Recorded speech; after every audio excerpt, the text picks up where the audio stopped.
project with a guy and his projects. Today we're just changing out the PCV valve on this 2006 Honda Odyssey. Should be a pretty simple task. Looks pretty easy. If it's not, you're going to find out with me. So let's get started. The PCV valve on this van is located right under the engine oil dipstick. Yours is orange, mine is yellow. I've replaced it. So right down here, there's a black dealio with the 10mm bolt head is the PCV valve. So you get your 10mm wrench or socket and ratchet, whatever you got. Mine was held on with some Loctite, not sure why, but it did not want to break loose, and then when it did, I hit the camera and everything else. So be prepared for that. But as soon as I broke it loose, I was able to get in there with my hand and unscrew it the rest of the way. Sorry for the view.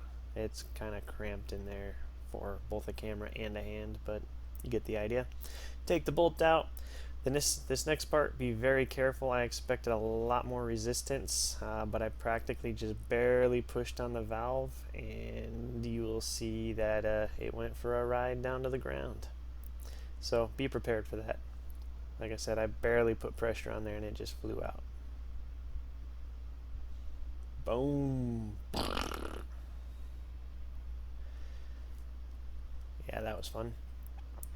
Okay, so that is what it looks like. The old one, all nasty, grungy, dirty, and crusty, and pretty much just, well, gross.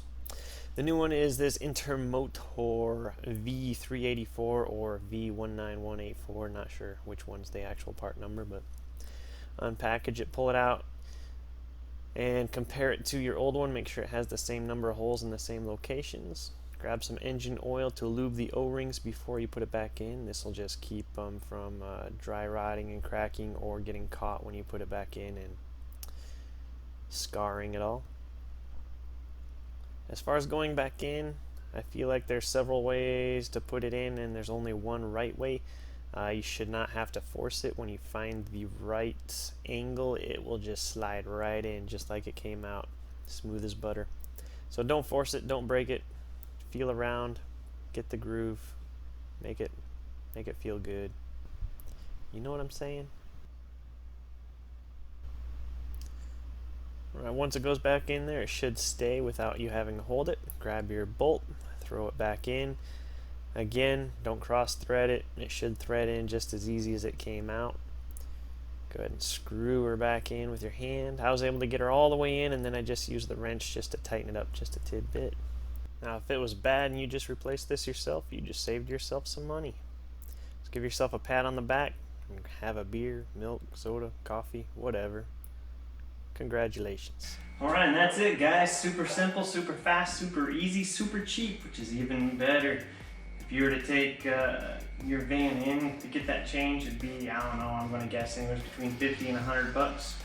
Or for 13, it's all you. 5 minutes. Easy. Anyway, if you liked what you saw and you want to see more, make sure you hit that subscribe button. If you want to let me know that I'm doing a good job, leave a thumbs up. I have done a couple other little things on this vehicle. I'll link through job cards throughout the video, and I'll also post links down below in the description, so make sure you check those out. I do projects on my vehicles, other people's vehicles, the house, whatever I'm doing, I'm pretty much doing it.